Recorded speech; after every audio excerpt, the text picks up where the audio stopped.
বাংলাদেশের ক্রিকেটারদের সংগঠন কোয়াবের প্রেসিডেন্ট মোহাম্মদ মিঠুন কিছুক্ষণ আগেই আমাদের সঙ্গে মিডিয়ার সঙ্গে একটা জুম প্রেস কনফারেন্স করলেন। সেইখানটাতে তিনি একটা অ্যানাউন্সমেন্ট দিয়েছেন। বাংলাদেশ ক্রিকেট বোর্ড পরিচালক এম নাজমুল ইসলাম একের পর এক ধারাবাহিকভাবে যেভাবে বাংলাদেশের ক্রিকেটারদের অবহেলা করছেন, তুচ্ছ-তাচ্ছিল্য করছেন, অবজ্ঞা করছেন, অসম্মান করছেন, অমর্যাদা করছেন, তার পদত্যাগের দাবি তুলেছেন মোহাম্মদ মিঠুন ক্রিকেটারদের পক্ষ থেকে এবং ঘোষণা দিয়েছেন যদি আগামীকাল বিপিএল এর ম্যাচ শুরু হওয়ার আগে বিসিবির এই পরিচালক পদত্যাগ না করেন তাহলে বিপিএল এর ম্যাচ খেলতে তারা মাঠে নামবেন না। বাংলাদেশের ক্রিকেটাররা সব ধরনের ক্রিকেট বর্জন করবেন। আমি বাংলাদেশের ক্রিকেটারদের স্যালুট জানাই। আমি বাংলাদেশের ক্রিকেটারদের এই অবস্থানের সঙ্গে নিজের একাত্মতা ঘোষণা করছি 100%। অবশ্যই এই অসভ্য ইতর বর্বর বোর্ড পরিচালককে বোর্ড থেকে বের করে দিতে হবে। বাংলাদেশ ক্রিকেট ধ্বংসের যেই ষড়যন্ত্রে তারা লিপ্ত, যেই পথে তারা এগিয়ে যাচ্ছে, তাতে এইরকম প্রাণীদেরকে, ইতর প্রাণীদেরকে বোর্ড থেকে বের করে দেওয়ার কোন রকম কোনো বিকল্প থাকতে পারে না। এই যে তারা শুরু করেছিল তামিম ইকবালকে ভারতীয় দালাল ট্যাগ দিয়ে এই বোর্ড পরিচালক এম নাজমুল ইসলাম, এবং তারপর ধারাবাহিকভাবে তিনি ওই কাজটা করে যাচ্ছেন এবং আজকে তিনি যখন বাংলাদেশের সমগ্র ক্রিকেটারকে ওই প্রেস কনফারেন্সে এইভাবে অপমানিত করেছেন, ক্রিকেটারদের টাকা মনে হচ্ছে যেন তিনি বাসা থেকে নিয়ে এসে টাকা দিচ্ছেন, ক্রিকেটারদের কাছ থেকে তিনি টাকা চান না, ফেরত চান না, ক্রিকেটাররা কোনো বৈশ্বিক ট্রফি দিতে পারেনি এইটা বলে তিনি তার ওই অবস্থান জাস্টিফাই করছেন এবং তিনি বিরাট বড় হিরো হয়ে গেছেন দেশের একটা বড় অংশের কাছে, যারা মনে করছেন যে এই তো একটা বীর পেয়েছি আমরা, যারা ক্রিকেটের স্বার্থে ক্রিকেটারদের বিরুদ্ধে গিয়ে দাঁড়াচ্ছে। কিন্তু বাংলাদেশ ক্রিকেটের সবচেয়ে বড় স্টেক হোল্ডার ক্রিকেটাররা। ক্রিকেটার যদি না থাকেন তাহলে বাংলাদেশ ক্রিকেট জিরো। আমি দাবি নিয়ে বলতে পারি এই ভদ্রলোক যেদিন প্রথম তামিম ইকবালের বিপক্ষে ফেসবুকে স্ট্যাটাস দিয়েছেন, তামিমকে ভারতীয় দালাল বলেছেন, আমি আমার এই প্ল্যাটফর্ম থেকে দাবি করেছিলাম যে তাকে বহিষ্কার করতে হবে, তাকে কোনো পদত্যাগ না, বহিষ্কার করে দিতে হবে, ঘাড় ধাক্কা দিয়ে বের করে দিতে হবে। অনেকেই তখন, প্রায় কেউই তখন এটার সঙ্গে একমত হননি। তারা নানান রকম এজেন্ডা বাস্তবায়নে আছেন। তামিমকে এজেন্ডা বাস্তবায়নের কথা বলে তারা নিজেরা যে বিভিন্ন এজেন্ডা সার্ভ করছেন, যাকে বাংলাদেশ ক্রিকেটের কেউ চিনত না, তিনি গত 3 দিন 4 দিন ধরে ধারাবাহিকভাবে মিডিয়াতে একের পর এক এসে বাংলাদেশ ক্রিকেটটাকে কিভাবে ধ্বংস করতে চাইছেন সেটা তো এখন সবার কাছে স্পষ্ট, অন্ততপক্ষে আমাদের ক্রিকেটারদের কাছে স্পষ্ট। আমাদের ক্রিকেটারদের এই স্ট্যান্ড সেই দিনই নেওয়া উচিত ছিল যেই দিন তামিম ইকবালের বিপক্ষে তিনি এইরকম একটা কথা বলেছিলেন এবং তারপর তিনি ইন্টারভিউর পর ইন্টারভিউ, প্রেস কনফারেন্সের পর প্রেস কনফারেন্স করেই চলেছেন। তারপর আমি ক্রিকেটারদেরকে ধন্যবাদ দেই। আমি তখনই বলেছিলাম দেখেন, যদি নগরপুরে গেলে দেবালয় কিন্তু এড়ায় না।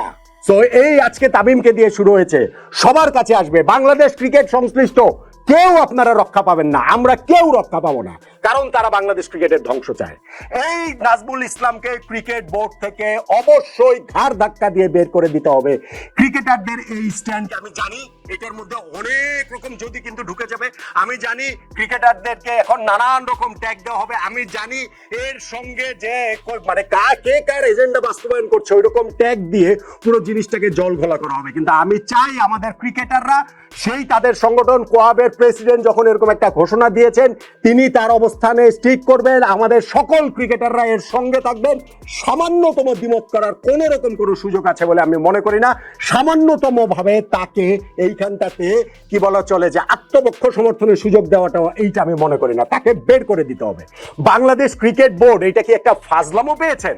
এই বোর্ড পরিচালক যখন তামিমকে ভারতীয় দালাল বলেন, তারপরে cricket board president Aminul Islam বুলবুল ভাই বলেছিলেন যে তাকে শোকজ নোটিশ দেওয়া হবে এবং এরপরেও এসে তিনি একের পর এক ইন্টারভিউতে দিয়ে বলে গেছেন না, কোনো শোকজ নোটিশ তাকে দেওয়া হয়নি, এরকম কোনো কথা তাকে বলা হয়নি।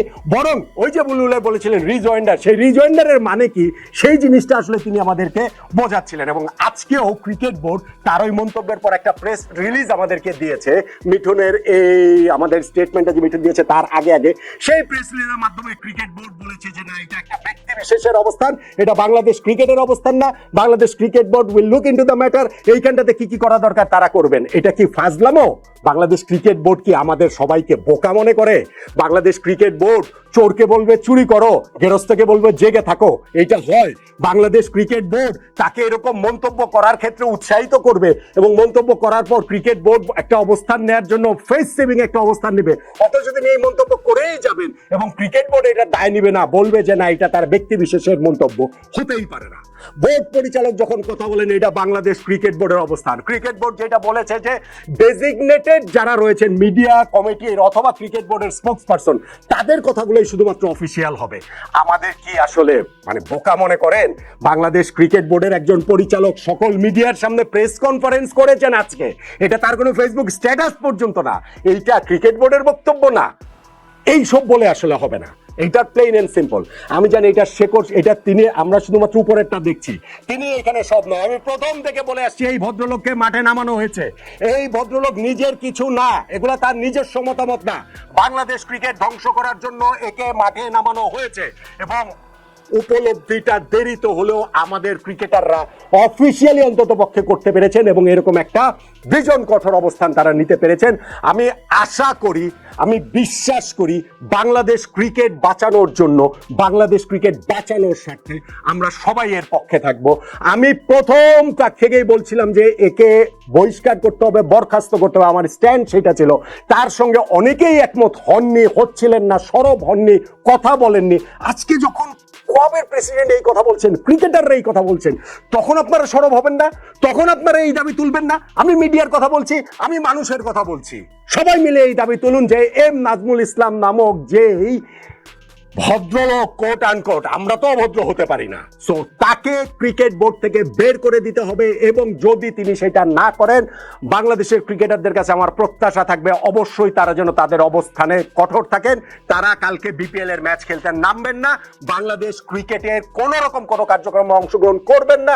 এইটা ভাই আমার ক্রিকেটারকে উস্কানি দেওয়ার কিছু নাই, এটা ক্রিকেটারদের স্ট্যান্ড, এবং সেই স্ট্যান্ডটাতে যেন তারা খুব ফার্মলি থাকেন। কোন রকম কোনো বিচ্যুতি, ব্যত্যয়, কোন রকম লোভ, ভয়, কোনো কিছু থেকে যেন তারা এই অবস্থান থেকে না সরান।